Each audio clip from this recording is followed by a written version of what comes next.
So, hi, my name is Bill Rand, by the way. I am a co-author on a textbook with Uri, and have done a lot of work on the space modeling community over the years. By the way, we got a second edition of the textbook coming out, hopefully soon. If you have any feedback and comments, please let us know. It's actually a year, 2 years, somewhere in that range, I'd say. Conservative 2 years. It's mostly copy. What? Can we get an advance copy? I will get to that. So I wanted to, it's really my honor to do what I'm about to do, which is, as a community of modelers, we spend a lot of time thinking about how to represent things in the world using computational entities. But our keynote speaker today does something a little bit different than that, and that she's really interested in taking how to take the people and make them part of the modeling process as well. Whereas normally we're abstracting away from the people and putting them into the system, she wants to bring the real people into that to do a lot of the kind of modeling and understanding what's going on with Earth around us. So it's an absolute privilege for me to introduce a pioneering force in our field in many respects, Dr. Moira Zellner. Moira and I go way back. Actually, we worked together on a graduate project called Project Sluice, where we worked building models of suburban sprawl in southeastern Michigan, and kind of spending a lot of time thinking about what the environmental impacts of that were, what policies could be put in place to change that. Moira was really kind of always conscious about the effects that it might have on land development and land change, and kind of looking into what was going on in those spaces. And over the last 20 years, she has worked at the intersection of urban planning, environmental science, and complexity. And today she brings that to the Northeastern University, where she's at right now, as professor of public policy and urban affairs. And she's also the director of the participatory modeling and data science group there as well.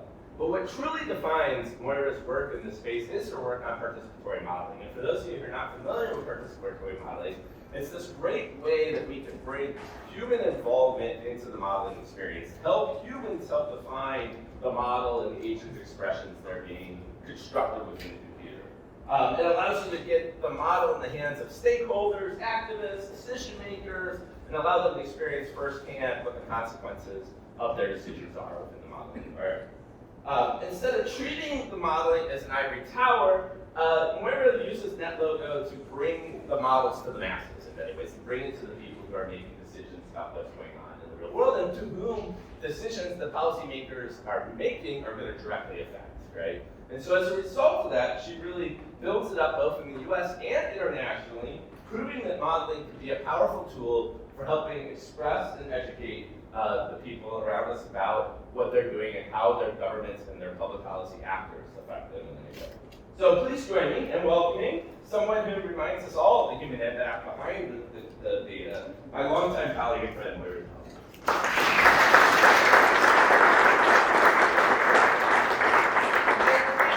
Thank you so much for that introduction. It's hard not to like emotional. You basically said like half of my presentation, so I think it's going to be short today. But Bill actually is the person who taught me how to code. He taught me how to model. You might not realize that, but it was him because I was like making a mess every single time because I wasn't a computer scientist. So I'm so lucky that I got to meet you and that we got to work together and that I learned how to do agent-based modeling and all of this career, in great part, starting from that wonderful friendship and just relationship. We did have a few back and forth in terms of it. It was fun. It was fun. So I just wanted to say a little bit about my background in terms of where I come from. So I learned about complexity when I was studying ecology, and I was very intrigued by it. And then I started working, in an environmental firm, and I did a little bit of consulting, and it was such a clash. This was, 90s, in Argentina, very different environment, and all of these ideas were just emerging. And so I realized that I had this interest, but I really needed to learn more about humans and what humans do. And that's how I ended up in the United States and going to the University of Michigan, where I met Bill, and first doing her master's and PhD.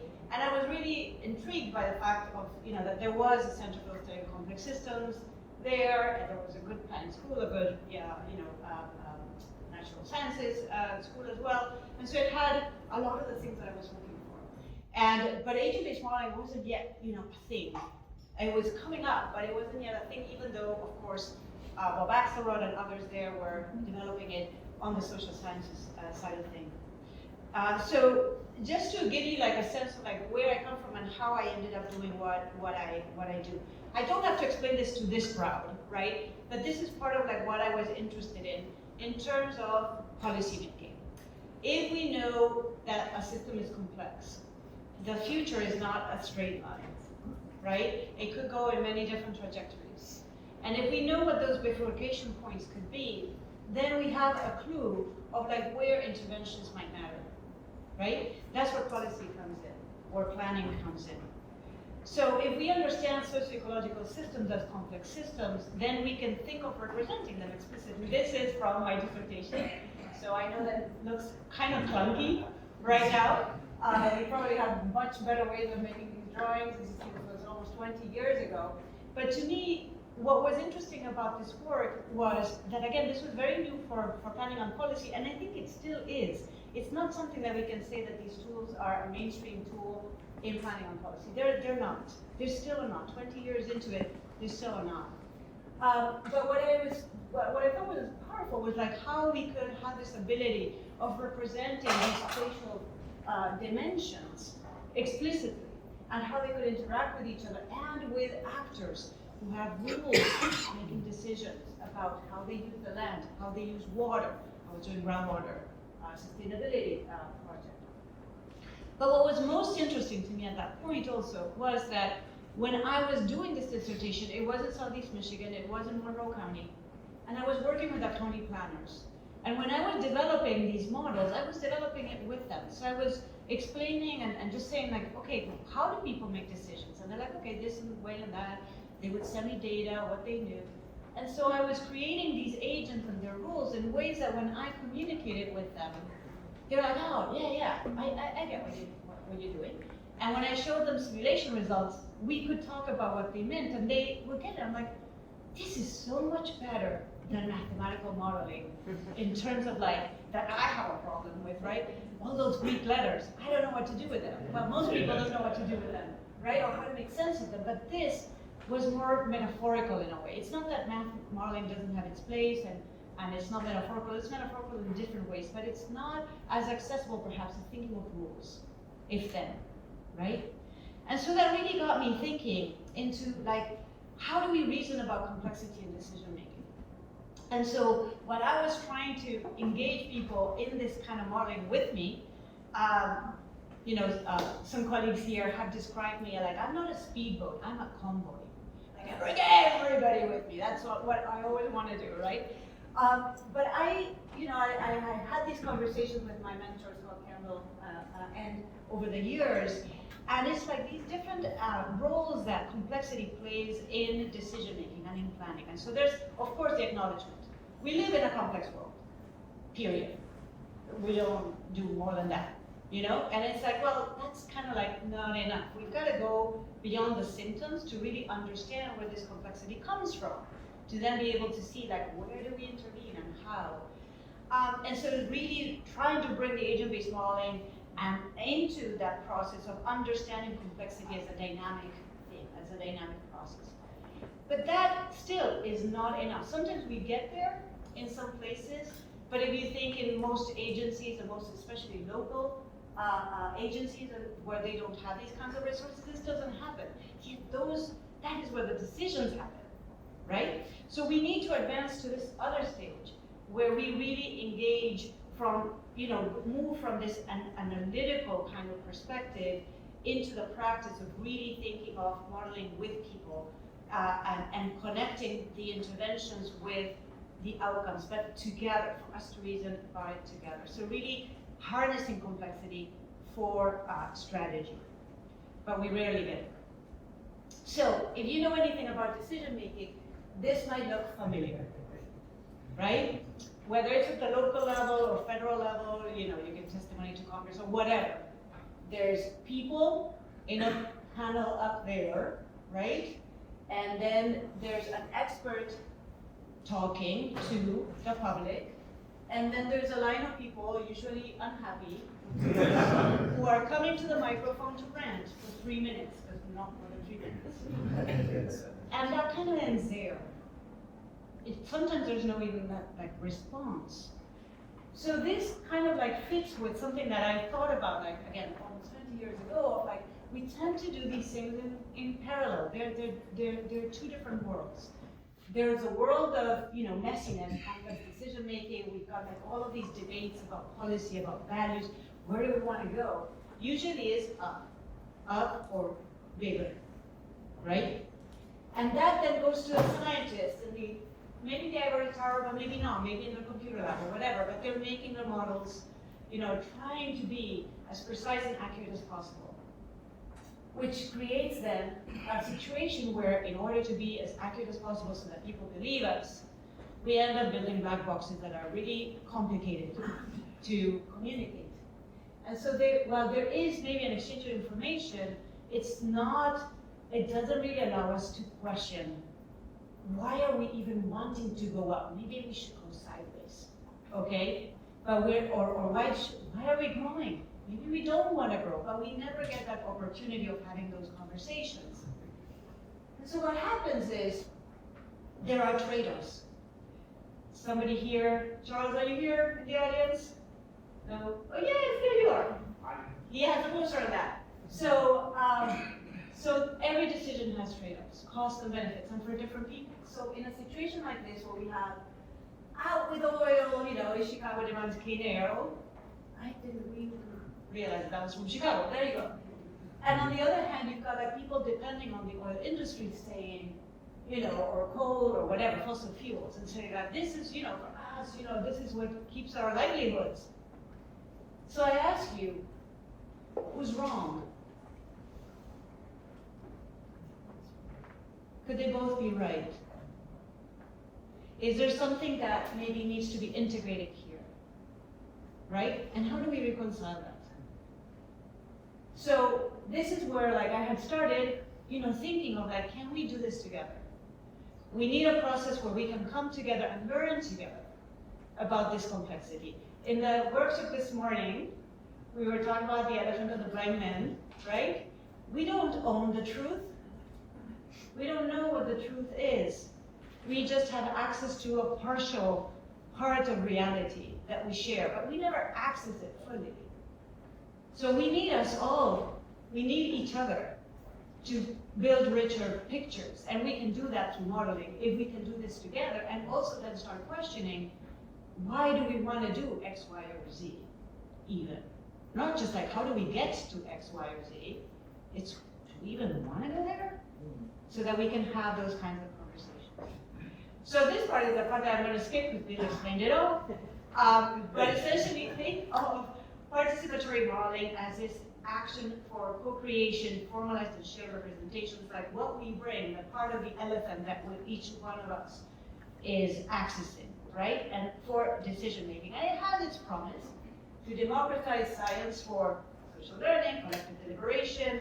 It's very well suited for these kinds of environmental problems, and it increases the quality and durability of decisions in most cases, or so we say.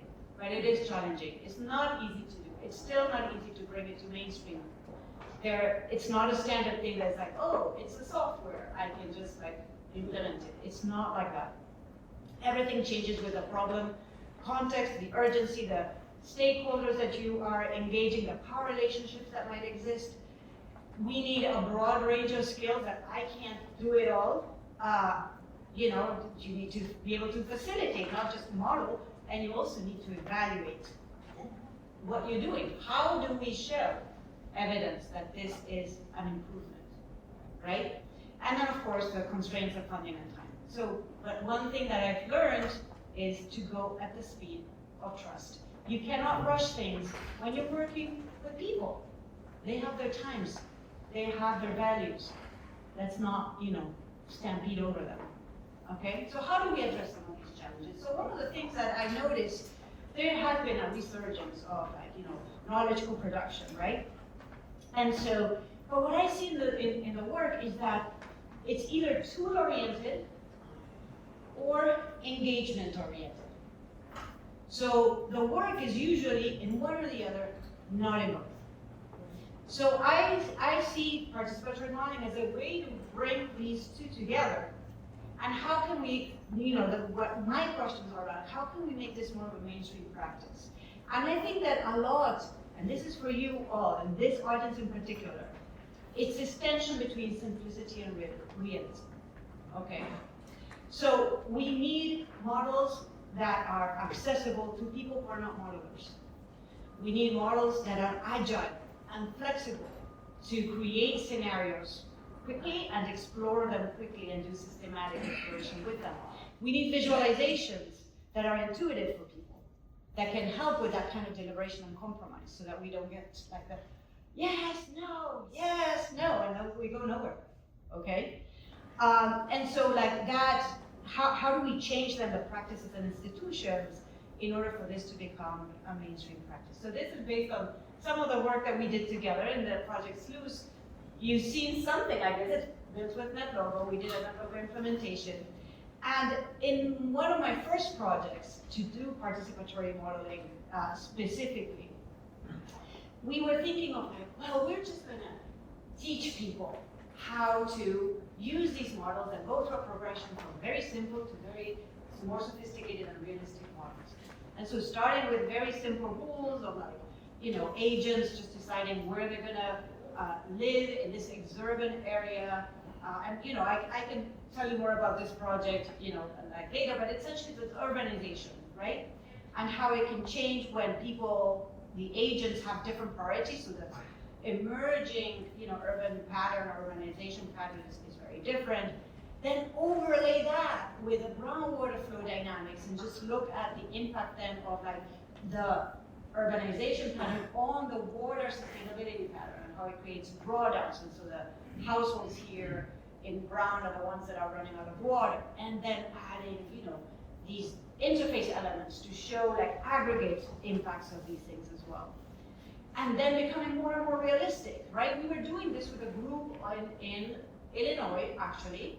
And it was so interesting because we were doing this progression and just adding more information coming from them and being more and more realistic and trying to like really bring them into the conversation so that they could talk about, okay, what policies do we pursue? And it was interesting because it definitely led to learning and innovation, but also a lot of resistance.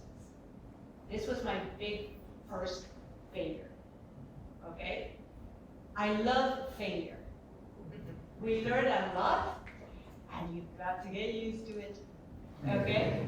So, transparency of assumptions. It's something that the modeling and this progression of modeling allowed them to do. Like, make things more transparent. And so it's like, first like, no, there's no residential growth in this area, so we're fine. But no, wait a second, except in, and so just even having a model that quote unquote doesn't work, or is not true to what they know, helps us make these things just more tangible and concrete. They engaged in mental modeling. So the simulation-based modeling progression allowed them to start understanding dynamics of water, like that it was, here's upstream, there's downstream. If downstream we've got lake connections, then upstream that doesn't affect us, etc. So like being able to start developing that mental ability together. They also were able to use these models to understand how what they thought were policies that would not work. This is also typical of these kinds of approaches, okay? And so they became much more specific about the alternative solutions, right? That could work. So if I look at just that, all right, we succeeded, we're great. They hated it. They hated it. And they rejected the entire process, okay? And the way that they rejected it was because there was randomness. So they held on to the randomness and the fact that there could be different outcomes. And instead of understanding that, yeah, there is randomness in the system, that can happen, but what do we learn about robustness of decisions or whatever? They couldn't they couldn't do that, and they just discarded the whole thing. And so there is a lot more that I can show you that I don't have time for, but like I'm happy to refer you to some of the publications that we did on like what happened in these conversations and how we coded for that. Because we recorded everything and coded to see like, okay, what happens beyond my hunches and my own experience and my own pain in the process. But one of the things that I want to highlight here is that in this progression, we went from these simple interfaces with few elements to many more complicated, so much more complicated interfaces with a lot more elements, right? That then they were kind of like trying to make sense of that was hard, even as we facilitated the process. We went from, you don't have to read this, it's like just simple, processes that can fit to this, that is very difficult to convey, right, and have conversations about. So what we learned from here that was very important is that how important it is to keep things simple, to use other interfaces that allow for more interactivity. This was very hard, even though NetLogo was wonderful, and it is wonderful. Interfaces can become too complicated, and when that's the case, then we need something different. We need kind of like a ramp, if you will. And the other thing that I very much learned was that I finally heard it. Moira, not everybody wants to be a modeler. Why? It's so fun. But not everybody believes that, or feels that way. But also there was an aspect of it that, I built this progression and it was consecutive meetings and consecutive workshops and all of this stuff. And it was taxing. It was taxing. And it wasn't as interactive as I thought it would be. And so it really was more like an instructional approach, and that was not the way to go. Definitely not, right? And so we learned a lot from that. And then the other suggestion was like start with a more visible problem, which we did. We developed this model also in NetLogo. You can download it from my website. Again, I'm not going to describe it all, but it's just like to give you a sense. It's for urban flooding, which flooding is a more immediate, like groundwater is very hard. Nobody sees it, right? So it's a very hard thing for people to relate to, but flooding, you see, right? And so, we had like all of these mechanisms that are relevant. We built this model also with stakeholders. So in the model building process too, but now not in workshops, but in just more organic fashion with our stakeholders over time in several meetings, over more than a year or so. We build this model with information from the engineers here from Chicago, from our colleagues in different departments. Emily, you were part of this too. And so, but, and we learned from that model about what would be good green infrastructure interventions to address flooding in an urban area. But I want to go beyond whatever we learned as principles for green infrastructure design. I want to show you what I mean about why participatory modeling. So here what you see is like it's the same neighborhood in two different scenarios. Can you see? Yeah, there you go. Okay, so these are blocks here in Chicago, okay, with streets. Sorry, this is an alleyway. This is the block, like this. These circles are, sewer inlets, this is actually Blue Island, if you know in Chicago where Blue Island is. And in both cases, there's flooding every time there is a little bit of a storm. So in the left, you have rain barrels all over the place, wherever you can put them. On the right, you've got some, fire swales. And so what's happening here is that, like in the baseline, there is no installation cost. There are some damages. There's 62% of the rain goes downstream. When you have rain barrels, you pay this amount. There's a little bit less damage, but not much. Same thing, runoff goes downstream. With bioswales, rain gardens, you have much more in installation cost, but you have much less in damages, and this is per storm, while this is for over 20 years. And you have also less runoff. So my question here is, which one is better? Which scenario is better? And so what if I'm a public official and I only have $15,000 to spend? What if I'm an engineer, I'm like, I don't care. I just want runoff reduced, I want flooding reduced. What if I'm the person living here, I'm like, I hate everybody, No matter what you do, I'm still flooded. What are biosphere? Biospheres rain gardens, so they're like these kind of like, thank you for asking. Yes, if there's anything that it's not clear, just let me know. Yeah, so rain gardens, right? So you plant trees, or not trees, but like vegetation so that they suck up all the water. So we tend to kind of like focus on this model building.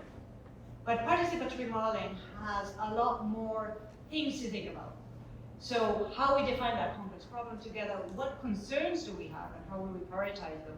Yes, then, building together models and scenarios, run them and then see the trade-offs. And this is an iterative process that can then lead to,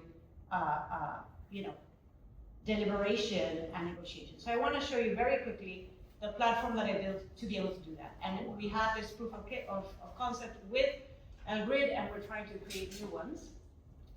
Oh, it didn't go. Why didn't it go? Here. Okay, maybe I have to. Maybe I have to do this. Yes, there we go. So Fora is this platform that I built in the last 5 years. And so we plug in a model, okay? And it shows you a dashboard here, but let me bring my, there we go, my poster child. So what we have here is you plug in this model, in this case it's a grid, but on the right what you see is like this ability to prioritize your concerns. So here I am, I prioritize investment because I'm a public official. And so that gives me the highest weight for investment, followed by efficiency of intervention, damage reduction, etc. But if I move things here, then I deprioritize that and say that I'm just the engineer and I just prioritize the groundwater infiltration. So these things have different weights. And when I do that, I'm going to close it because I want to run my story. When I do that, it just changes the way that these weights are applied, and so I can actually do here like an exaggeration of like, I only care about investment, and so it will show that in here. But I'm just gonna go back and just set this back to 30. It will let me. 30, there we go, so again, I'm gonna change my story. But what you can see is that different participants who come into this project have, this is a version of the pie chart, but in a bar, they have very different priorities, okay? People might be afraid of that, don't be, okay? There's no need. And so what we do is that we work in teams, okay? And each team will, I'm just gonna skip here for 1 second. This is like a summary of trials that the people in this group tried. And I'm going to start over here with this map, right? And so in this map, you see, essentially what they put, in this case, permeable pavers. And the way that they decide that is that they maybe look at where water ponds, where it floods. And so the different shades of red show that, like where the water is collecting. And you see that they put the pavers kind of like following where that happened. And this comes from the model. The model runs in 2 minutes, it provides these results, and so people can use them to think of like, okay, what effect did this have? And so I can actually compare between the baseline and the simulation, and like you see that there's a little bit of improvement, nothing too dramatic.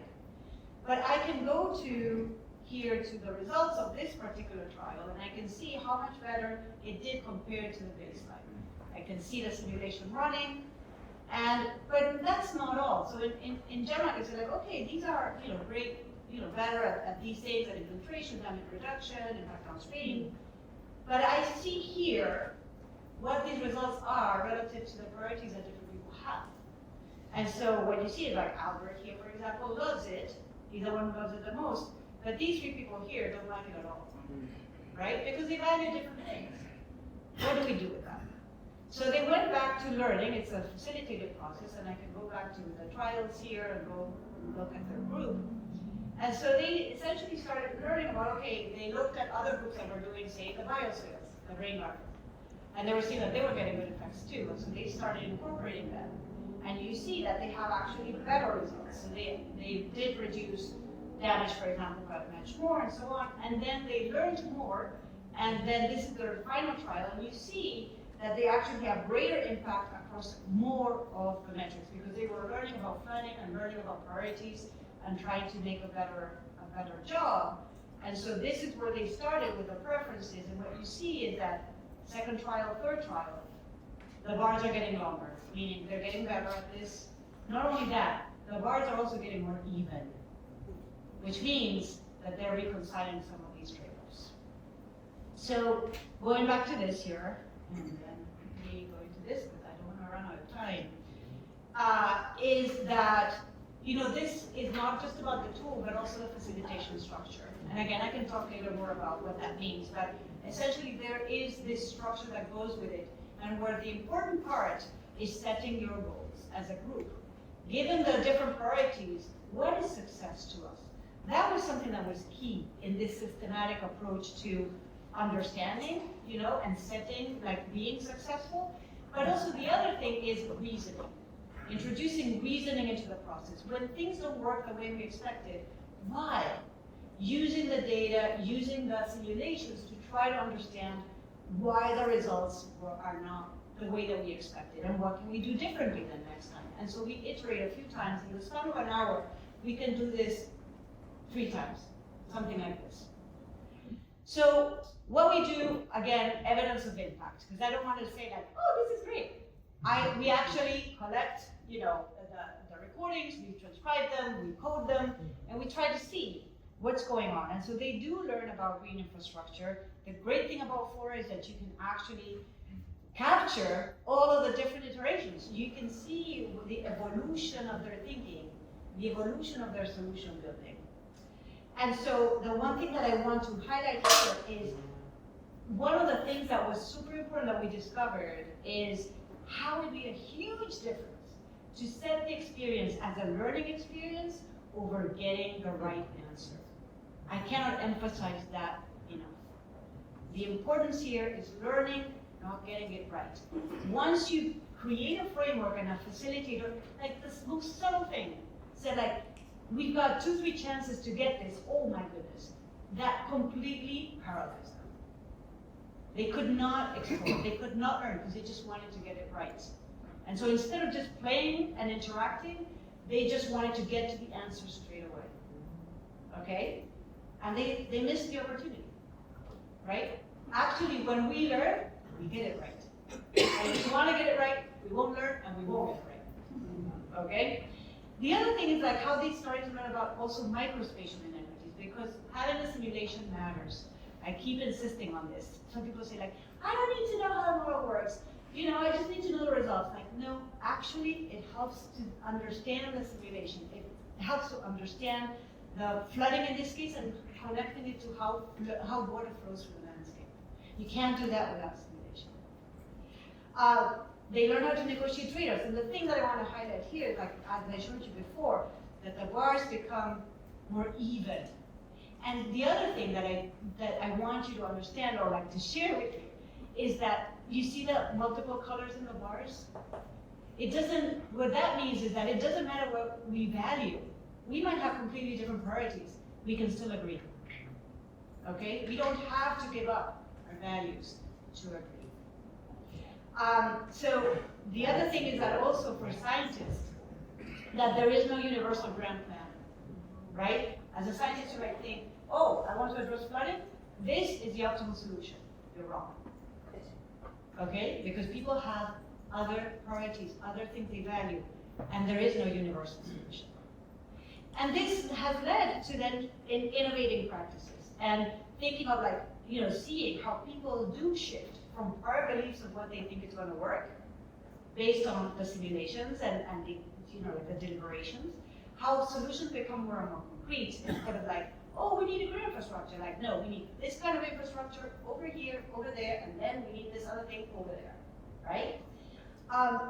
But also being able to generalize design principles. And one of the big things that came up is one of the city officials working with saying like, I didn't know that decentralizing infrastructure would be so important, right? They were like project by project, right? Oh, there's a project here, let's work on it there, right? They didn't do anything. And then also there is no optimal solution because of trade-offs. But then also, like this was a fun conversation with scientists in terms of like, I'm so uncomfortable working with people. And I'm like, I know. But you got it. Right? And it's like, I just want to go do my modeling in my lab. And I get it. You know? But there is the advantage of doing this in collaboration and iteration, because it is a deliberative process. Also, like, what do we put in the model? We're making decisions about that, right? What are we representing? How? So, next steps, value proposition, where we're going with this. My message to you all is, it's important, and I was saying this in the workshop too, right? Of like, when we're teaching and learning, it's supporting the reasoning with the tools and with each other, right? Rather than being hung up on realism. Realism can be very, very distracting. I have many examples of that. It's distracting. So really about supporting collaborative learning and equitable solution building, and resisting solutionism, because people already have their ideas of what's going to work. And so like, yeah, sure, let's try it out, right? And see what happens, and then seeing that, you know, but then we need to manage that dissonance. When they see that it doesn't work, we've got to hold them. We've got to support them, because they do get upset, okay? And understandably so. We're challenging beliefs. That's not, you know, easy to do, and for people to kind of like be okay with. Okay, so not be afraid of conflict. We see that even when people have conflicting values, they can agree. So how do we scale up? That's a big challenge. That's what I'm also working on. And so thinking of a lot of users, this is great, small workshops, you know, can we expand this on? Like why I did it online was to try to like, okay, you know, really make it accessible, right?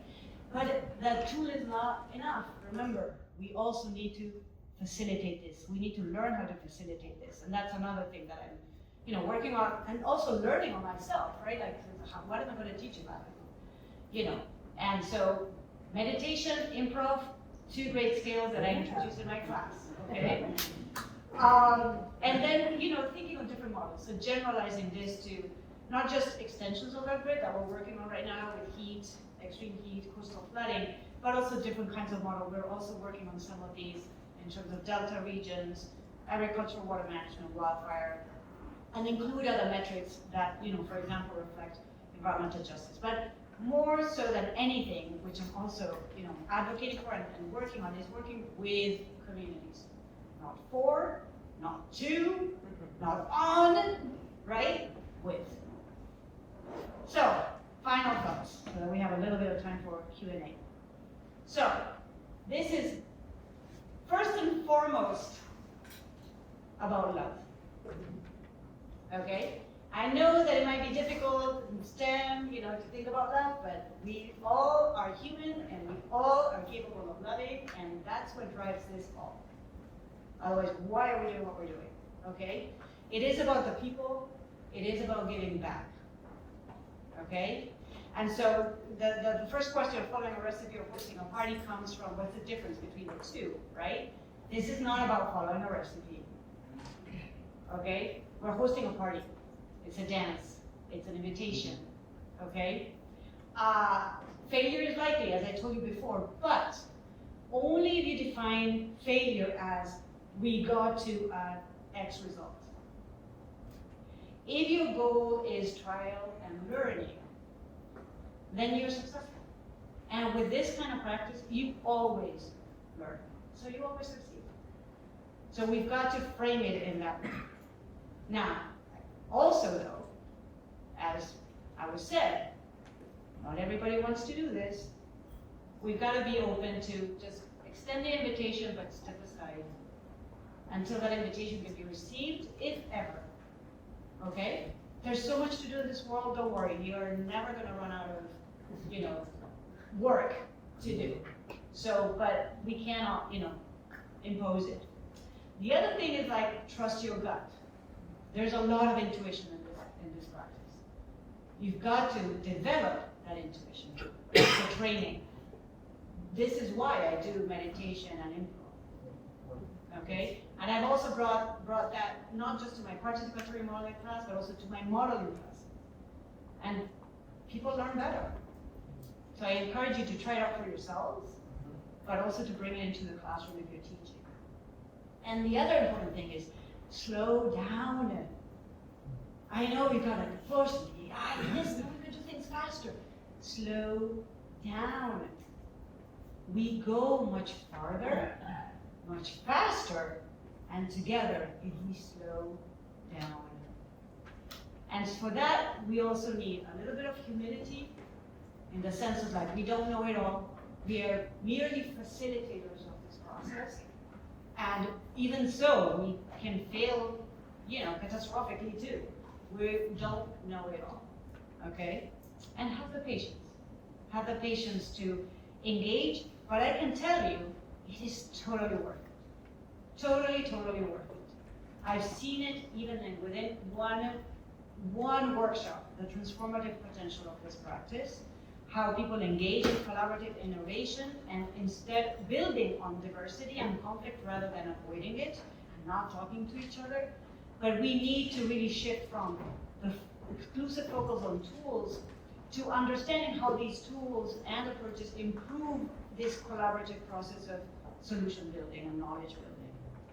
And so there are many things here that we can do, like, I want to kind of like wrap up to have a discussion, but it is important because this is how we create evidence for true reconciliation of trade-offs. If there are trade-offs, we need to reconcile them. How do we reconcile them if we don't see them, right? This is a process in which we can see those trade-offs. And then we can deliberate about the fair distribution of burdens and benefits, right? Otherwise, it's not really a democratic process. And I think that it's important that if we adopt some of these changes in practice and institutions, we can strengthen our democracy and our chances for sustainability. So with that, I want to wrap up. What I'm showing you here is a very different picture from the pictures that I showed you earlier. We're all sitting around the table with the laptops open and for it and having these deliberations. These are different workshops that we have with city officials, city councilors, consultants, the youth, also kids, it's high school, all contributing to green infrastructure development for flooding in Chelsea, Massachusetts. And thanking my sponsors for this, but thank you all so much for this invitation. It's I'm just so happy to be here.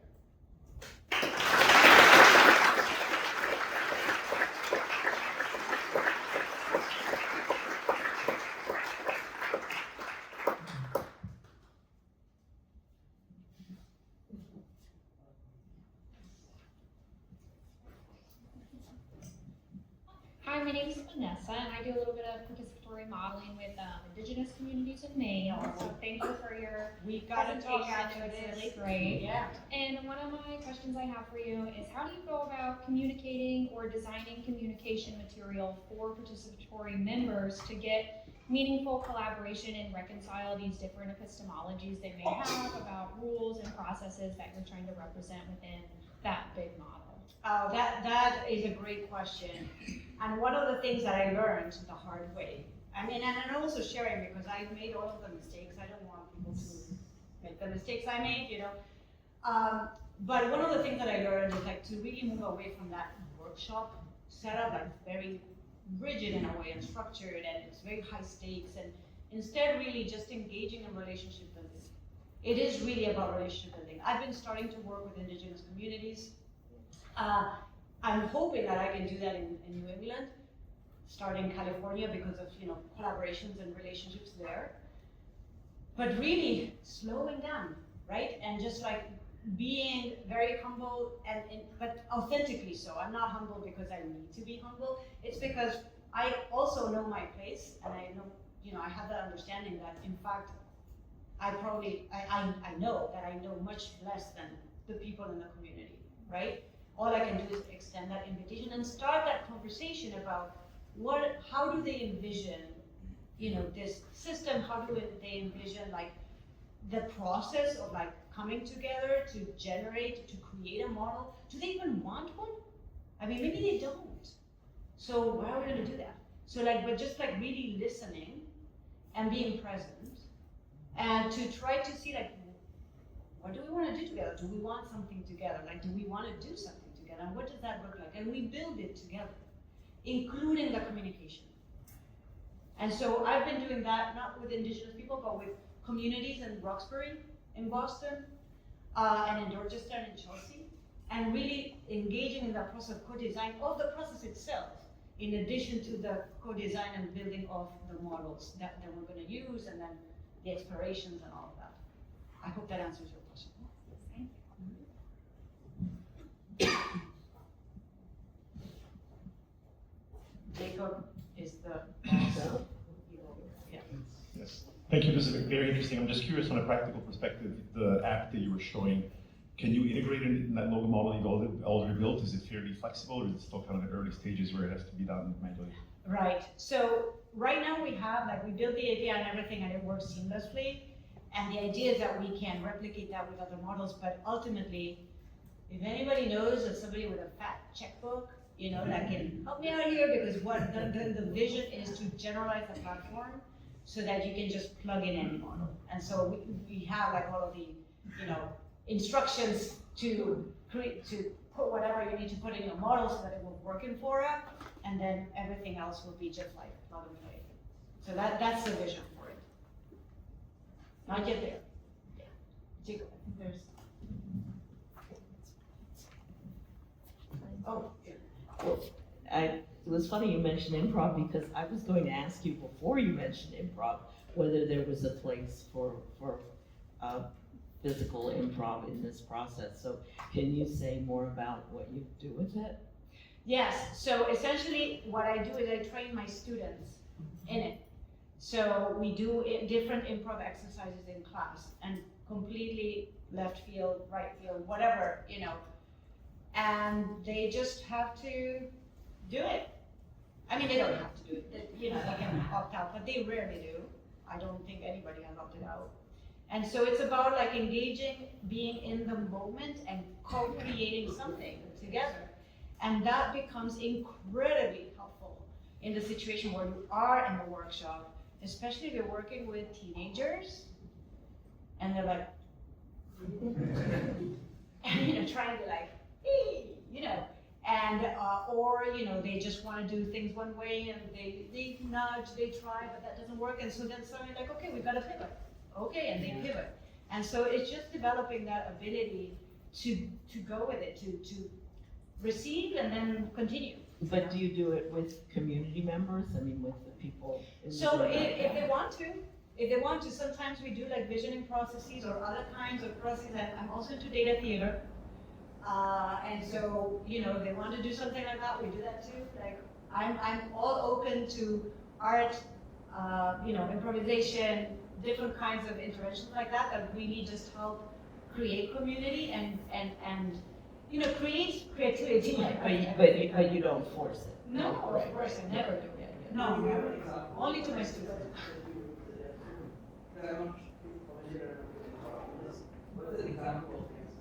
Of improv? So has anybody heard of the yes and exercise? How does it work? So you are like in pairs, and then everybody's shy now. You get, like, in pairs or in threes, and you start, like, saying, for example, today, you know, I'm so excited to be here at the conference. And so the other person says, yes, you're excited to be here at the conference, and you are too hyper. Oh, yes, I am too hyper, and, you know, and, like, you just kind of, like, continue building whatever comes out of, you know, out of that. And it can be ridiculous, it usually is. Yeah, Ridiculous, that's the point almost, right? But then you can get stuck, and that's fine. You start again, or you, like, really go with, like, the most outrageous things, you know. But it's just, like, cultivating that ability to just, like, go and look. I've been in situations that, you know, are not easy, and I didn't have that training, and it was very hard. Having that training just opens up possibilities to just remain calm, you know, and be able to navigate whatever is happening. Yeah, and for people who don't know, we're only a couple feet from Whole House, which is where Yes, exactly. Viola Smolin, who literally wrote the book on improvisational games for theater and education. Yeah. And it all started just a few feet from Exactly. Jacob, I don't want to forget, like, this gentleman over here also had a question for Rob. Yeah. Yes, I was thinking of maybe establishing a international platform or pool for collecting exercises across over universities or borders. Yes, no, absolutely.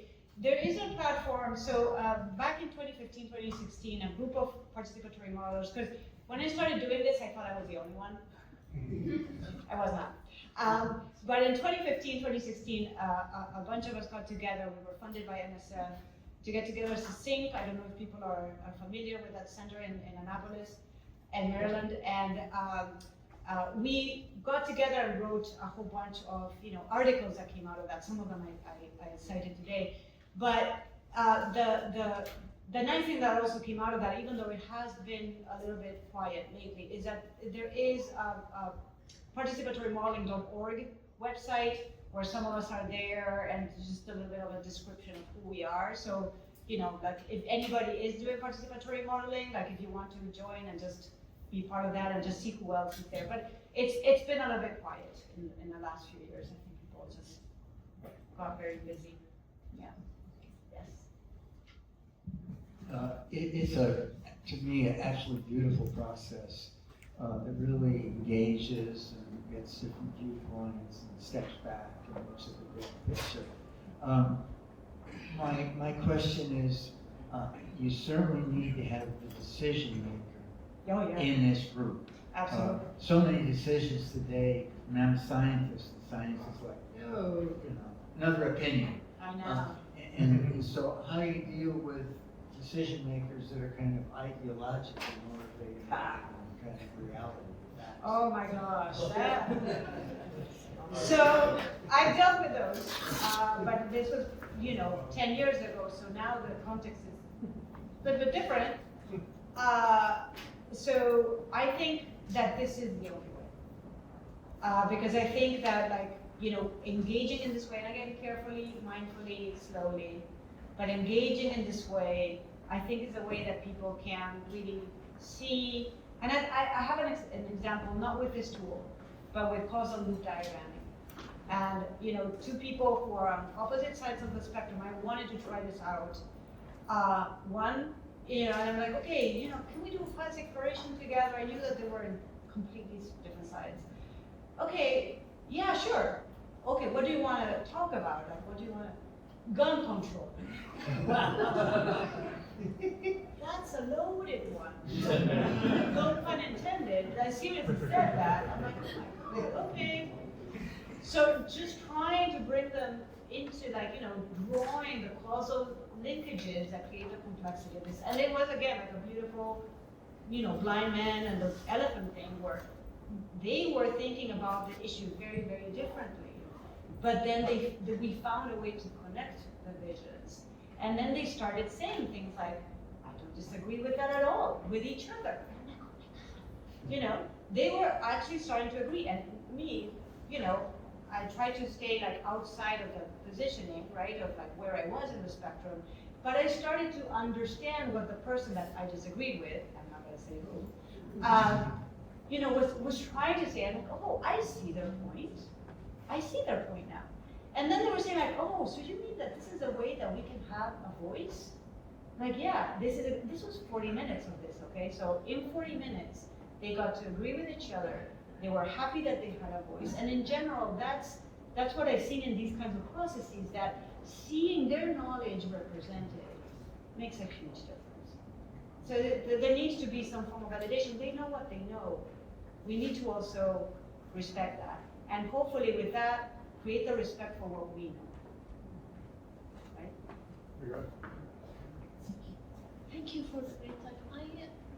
I wonder, when you first approach people before the whole thing starts, how do you try to convince that this is gonna work, or this is not just another meeting that no one is gonna do anything afterwards? Do you ever promise people anything? Do people say, oh, whatever we talk, there is no will to change things? Yes, you can come up with your article, this paper is published, but is it gonna ever change anything?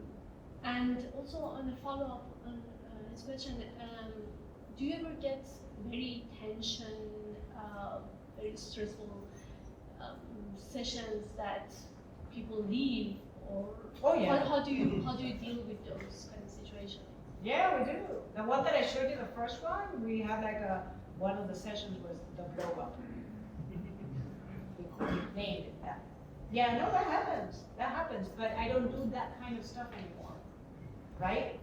I don't promise, I don't tell them, this is what we're gonna do. I just try to relate first.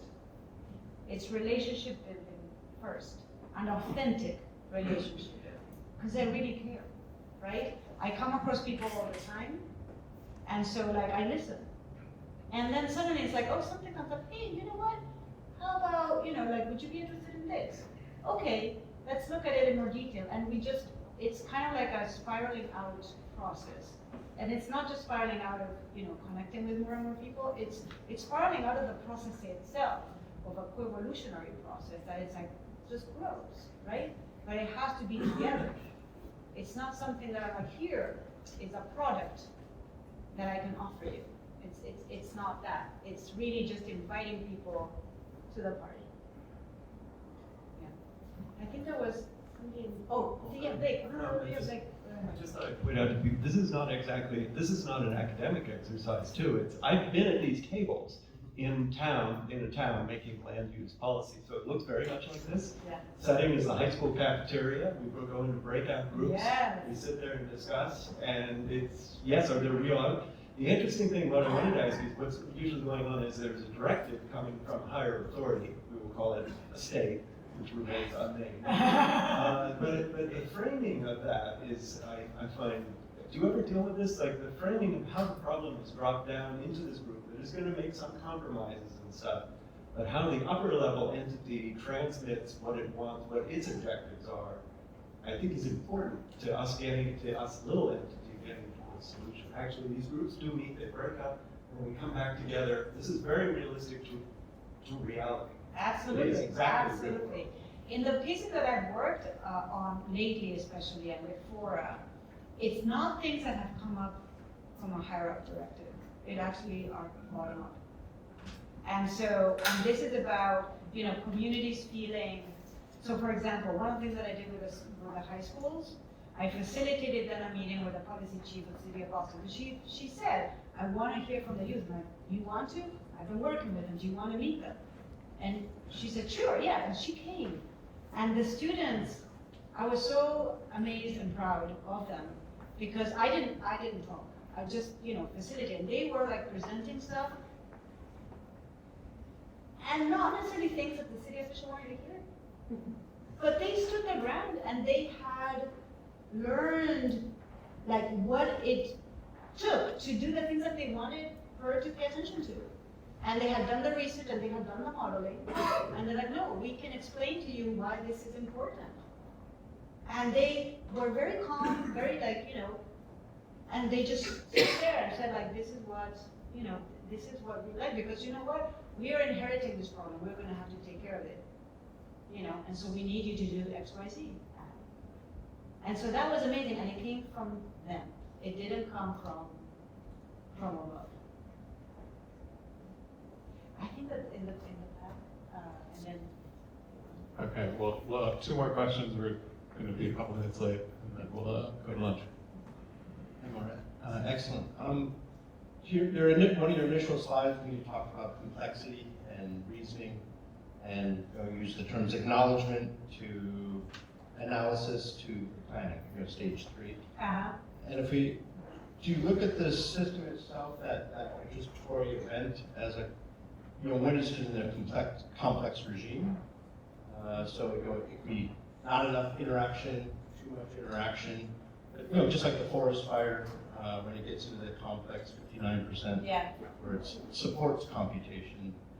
Can you look at the system itself as the interaction patterns and thinking about the analysis phase, you're using computation for modeling, but can you look at the system itself? Mm-hmm. So- complexity. So up to now, what we've done with Fora, it's easy. And it's easy because the complexity really is in the people coming together to interact together to create solutions and evaluate those solutions. Excuse me. Our next phase is to really bring that kind of complexity into the model itself. The L-grid model is deterministic. The flooding part of the L-grid model is deterministic. You run it, it will run the same thing in a particular scenario. It's not going to generate random results. But now we're in the process of like, okay, with a project in the Delta, and looking at Delta regions and like the instability actually of deltas or stability. And then what humans do on it that then generate these path-dependent, pathways, right, or outcomes. Then now we've got to think about how do we represent and visualize that complexity and that uncertainty that comes with it in a way that people can make sense of together and have these conversations and understanding them of ultimately what I would like to support is to people understand that policies have to be robust. So, interventions have to be robust relative to that variability and that uncertainty. So even if there is uncertainty, that when you do X, it might lead to there or there or there, but overall the results that you care about are solid, right? So that's the part that we're getting into right now and wondering, and we're working with stakeholders to like, what would make sense? How do we visualize this in a platform like Fora in order to engage that kind of conversation with that social complexity also, or that socio-ecological complexity is there in the model. Did I address your question? Okay. Okay. There's one more question I think you saw. Yes, so I see one here, but I don't know, because I would love to give other people also the person who's on, that's okay, yeah. Oh, him, okay, there you go, so it is you. Yes. Seems like a very useful approach. I can think of one situation where I would it to be used, and that is in labor strikes. Like at UIC, where graduate students go on strike, the administration hates them. Is this, have you explored this, or is this a possibility? So I haven't, but why not?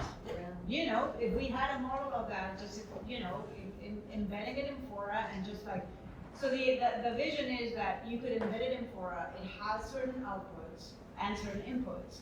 So with the outputs, you would select some of those outputs to become that concern profile, right? We build a concern profile that we have now with our stakeholders, like they tell us which are the metrics that we want to think about. Okay, those are the ones there. We could do the same thing for other models, right? And also, what are the inputs? What are some of the parameters? And include that possibility of changing parameters from Fora that would then, affect the model and then try it out. But that's the vision for this platform. Yes, for sure. I hope you become a labor mediator. Thank you. Okay, thank you very much. Thank you.